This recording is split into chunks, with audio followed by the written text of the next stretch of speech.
আমি ১৯৫২ সালের ভাষা আন্দোলন দেখি নাই। আমি ১৯৭১ সালের মুক্তিযুদ্ধ দেখি নাই। আমি ২০২৪ সালের ছাত্র আন্দোলন দেখলাম।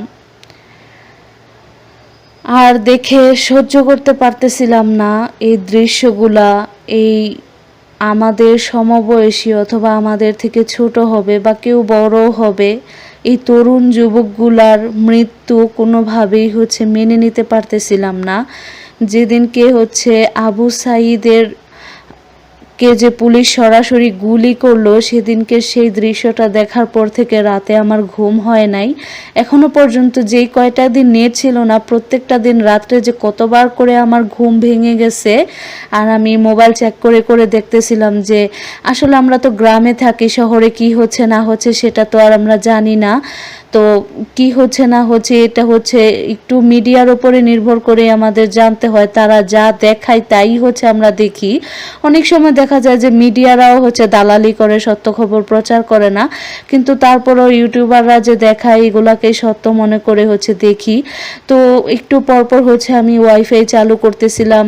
তো আমার বাসায় ওয়াইফাই, তো আমি ওয়াইফাই চালু করে করে চেক করতেছিলাম। তো তারপর আমি এমবিও কিনছিলাম দেখার জন্য যে এমবি চলে কিনা। তারপর তো সারা দেশে কারফিউ, সব কিছু তো বন্ধ হয়ে গেল। রাস্তায় বের হলেই সেনাবাহিনী গুলি করবে, মাইকিং করে মসজিদের মাইকে মাইকিং করে জানিয়ে দিচ্ছিল। তারপর আমাদের বাসা যেহেতু ঢাকার পাশেই নারায়ণগঞ্জে, তো নারায়ণগঞ্জ আর ঢাকা গাজীপুর এগুলা তো বলতে গেলে যে পাশাপাশি জেলা। তো এখানে সারাদিনই একটু পরপর সেনাবাহিনীর হেলিকপ্টার যাচ্ছিল। তো আমার খুব চিন্তা হচ্ছিল, ভয় হচ্ছিল যে আন্দোলনকারী ছাত্র ভাইদের বোনদের ওপরে কি জানি কি অসহায় অমানবিক নির্যাতন করতেছে। তো যাই হোক, আমরা তো কিছু বলতে পারি না, আমরা কিছু করতে পারি না, আমাদের হাতে পায়ে বাঁধা। আমরা কিছু বলতে গেলেও আমাদেরকে অনেক কিছু চিন্তা ভাবনা করে তারপর আমাদেরকে বলতে হয়। তারপর একটাই কথা বলার আছে যে যত বড় জুলুমকারী হোক না কেন, তার অবকাশ আল্লাহ অফুরন্ত অবকাশ দিয়ে দেয়। অবকাশ দিয়ে আল্লাহ পাক রাব্বুল আলামিন দেখে যে সে কি পরিমাণ অত্যাচার করতে পারে, কি পরিমাণ জুলুম করতে পারে। সেটা যেই হোক না কেন, যে কি পরিমাণ জুলুম করতে পারে, কি পরিমাণ অত্যাচার করতে পারে, সেটাই আল্লাহ পাক রাব্বুল আলামিন দেখে। তারপর কিন্তু একটা সময় পর তার অবকাশ ফুরিয়ে যায়, আর সেই জালিমের জুলুম করার শাস্তি দুনিয়া থেকেই শুরু হয়ে যায়। কিয়ামতের পর তো জাহান্নামে তো তার শাস্তি অবধারিত হয়ে আসেই, কিন্তু দুনিয়াতেও সে কিছু নতিজা দেখে যায়। তো এতটুকুই বলবো যে যারা জুলুম করতেছে তারা দুনিয়াতে কয়দিন বাঁচবে? বড়জোর আর 5 বছর, 10 বছর, 20 বছর বা বড়জোর 50 বছর, এর বেশি তো বাঁচবে না। তারপর তাদের তো আল্লাহর দরবারে সম্মুখীন হতে হবে। তখনও কি তারা মিথ্যে কথা বলে যাবে? এখন যেরকম মিথ্যে কথা বলতেছে, এত সুন্দর করে মিথ্যে কথা বলে, তো আসলে কি বলবো, কিছু বলার মতন বলার মতন বোঝানোর মতন ভাষা নেই। এই কয়েকটা দিন নেট ছিল না, তো মনে হচ্ছিল যে ছোটবেলার জগতে চলে আসছি। ওই 90-এর দশকে যারা ছিলাম আর কি। আমি 90-এর দশকের না, আমি 90-এর দশকের পরের। তারপরও আমাদের সময়ে তো বিটিভি ছাড়া আর কিছুই ছিল না। 2005, 3, 4, 5, 6 সাল ছোট যখন ছিলাম একদম, তো বিটিভি ছাড়া কিছু ছিল না। তো আমাদের বাসায় আবার টিভিও ডিশ লাইন লাগানো নাই, তো টিভিতেও কোনো কিছু দেখতে পারতেছিলাম না।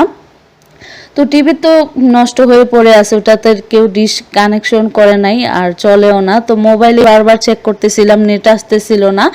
তো কি করব, কোনো কিছু শুধু চিন্তা ভাবনাই করতেছিলাম, কল্পনা করতেছিলাম যে দেশে কি হচ্ছে, আন্দোলন কি হলো, আন্দোলন মেনে নিল কিনা, আন্দোলন যারা করতেছে, যারা সমন্বয়ক বা যারা আন্দোলনের পক্ষে নামছে, তাদের অবস্থা কি, তারা কতটুকু নিরাপদে আছে। তো তারপর তো অনেককে মারছে, সেগুলো তো চোখের সামনে সব জায়গায় ভাইরাল, তো সেগুলো তো আমরা দেখতেই পাচ্ছি। তো কিছুর মধ্যে দিয়েও সংসারের কাজকর্ম তো করতে হবে। সংসার তো আর পেট তো আর যুদ্ধ বুঝে না, পেট তো আর কারফিউ বুঝে না। এই কারফিউর মধ্যেও অনেকেই আছে কাজ করতে বের হয়েছিল কিন্তু পারে নাই। তো রাস্তা ভরেই তো সেনাবাহিনীর গাড়ি টহল দিছিল। আমরাও তো নিম্ন মধ্যবিত্ত পরিবারের মানুষ, তো আমাদেরও হচ্ছে নিম্ন মধ্যবিত্ত বা মধ্যবিত্ত পরিবার যেটাই হোক না কেন, কাজ না করলে আমাদের পেটে ভাত আসবে না, এটাই হচ্ছে সত্য কথা, এটাই হচ্ছে কঠিন সত্য কথা। আমরা স্বীকার করি বা না করি, কাজ না করলে, কাজ না করতে পারলে আমাদের পেটে ভাত আসবে না। সরকার কে থাকলো বা সরকার কে গেল, কে কতদিন ক্ষমতায় থাকলো বা কে কতদিন ক্ষমতায় থাকতে পারলো না, টিকতে পারলো না, সেটা আমাদের মাথা ব্যথা না। আমাদের মাথা ব্যথা হচ্ছে আমরা কিভাবে আত্মীয় স্বজন পরিবার পরিজন নিয়ে একটু শান্তিতে বাঁচতে পারবো, একটু শান্তিতে একটু নিরাপদে জীবন পার করতে পারবো, সেটাই হচ্ছে আমাদের ভাবার বিষয়। তো এই ভিডিওগুলো হচ্ছে বেশ কয়েকদিন আগের করা ভিডিও। তো যখন নেট চলে গেল তখনকার ভিডিও একটাও না, বিশ্বাস করেন, তখন আমি কোনো ভিডিও করি নাই, কোনো ফুটেজ নেই নাই। তো এগুলো হচ্ছে আমার সেই যে নেট চলে গেল, দেশের অবস্থা খারাপ হলো, শুক্রবারের আগের ভিডিও এগুলো। সম্ভবত গত বুধবার দিন রাতের বেলা হচ্ছে মাছগুলো আনছিলাম, তো সেইগুলার ভিডিও। তো একটা ব্রিকেট মাছ আনছিল আর হচ্ছে একটা পাঙ্গাস মাছ আনছিল। তো এইগুলোই হচ্ছে কেটে কুটে, পাঙ্গাস মাছটা কাটায় আনছিলাম, আর তারপর হচ্ছে ব্রিকেট মাছটা হচ্ছে ছোটই ছিল, 1.5 কেজি সাইজের, তো ওইটা হচ্ছে নিজেই কাটছি। তো এখন হচ্ছে ক্ষেতের থেকে ভেন্ডি তুলছিলাম, বেগুন তুলেছিলাম, তারপর হচ্ছে ধুন্দুল তুলেছিলাম, এগুলো হচ্ছে কেটে কুটে নিতেছি। তো আপনারা সবাই কেমন আছেন এটা বলতেও হচ্ছে আসলে মানে বাড়তেছে মুখের মধ্যে, কেমন যে আমরা আছি সেটা আর কি বলবো। তো আপনারা কতটুকু নিরাপদে আছেন, কিভাবে আছেন, কেমন আছেন, কমেন্ট করে জানাবেন প্লিজ আপু ভাইয়ারা। আর আমার এই ছোট চ্যানেলটি সাবস্ক্রাইব করে আমার পাশে থাকবেন, আমাকে একটু সাপোর্ট করবেন। আমি আপনাদের ছোট বোন, আপনাদেরই একজন। আমি হচ্ছে এত কষ্ট করে ভিডিও করি, তো আপনারা যদি একটু লাইক দেন, কমেন্ট করেন, একটু সাবস্ক্রাইব করেন, তাহলে আমার কাছে খুবই ভালো লাগে। তো এখানে হচ্ছে ওই যে পরের দিনকার হচ্ছে রান্না বান্নার ভিডিও। তো এখানে হচ্ছে আমি ভুনা ডাল রান্না করে নিছি, আর হচ্ছে পাঙ্গাস মাছ দিয়ে হচ্ছে ধুন্দুল দিয়ে বেগুন দিয়ে হচ্ছে রান্না করব। গত বছর হচ্ছে আমাদের ধুন্দুল গাছে অফুরন্ত ধুন্দুল হয়েছিল, এই বছর হচ্ছে না, শুধু পাতার পাতা, মানে ফল নাই আর কি।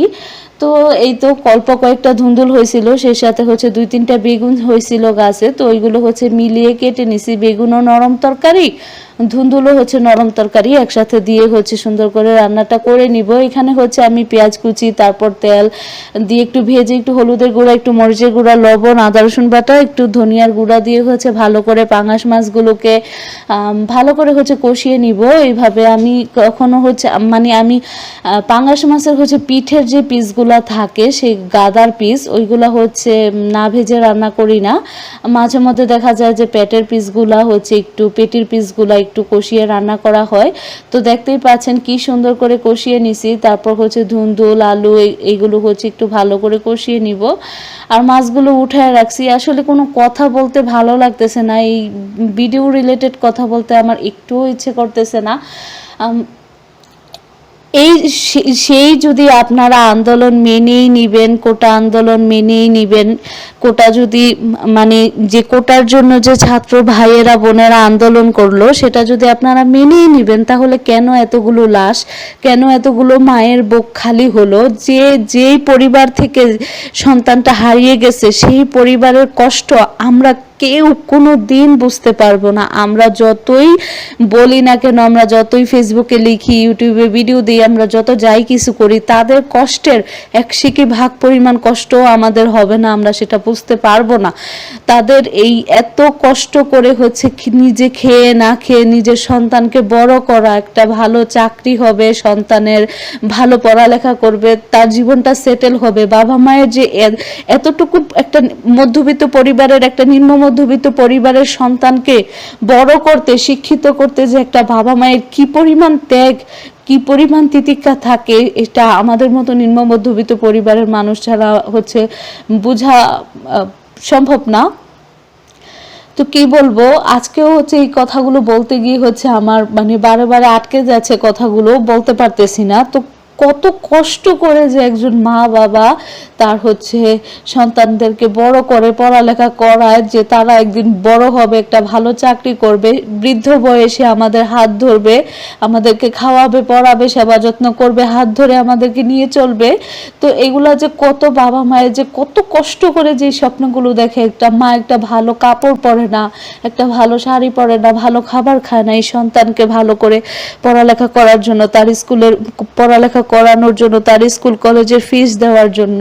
তো আর কি বলবো। তো এখানে হচ্ছে আমি ভেন্ডি আর আলু ভাজি করে দিছি, আর হচ্ছে একটু বুড়ো টাইপের যে ভেন্ডিগুলা থাকে আধা বাত্তি, ওইগুলা দিয়ে হচ্ছে আম দিয়ে হচ্ছে টক রান্না করছি, আমার শ্বশুর হচ্ছে পছন্দ করে। তো অনেক কথাই বললাম, তো আমাদের সব কথাই তো আবার খুব চিন্তা ভাবনা করে বলতে হয়। তো আজকের ভিডিওটা এই পর্যন্তই ছিল, সব কিছু কাজ টাজ মাছ টাজ আগের দিনকের ভিডিও দেখালাম আর কি। তো এইগুলো ভিডিওগুলো আগেই ফুটেজ নেওয়া ছিল, তো কি আর বলবো, শুধু এতটুকুই প্রার্থনা যে আল্লাহ পাক রাব্বুল আলামিনের কাছে আল্লাহ যেন আমাদেরকে জুলুমের হাত থেকে রক্ষা করে, আমাদের প্রত্যেকটা মানুষকে। সবাই নিরাপদে থাকবেন, সবাই ভালো থাকবেন, সুস্থ থাকবেন, পরিবারের পাশে থাকবেন। আল্লাহ হাফেজ।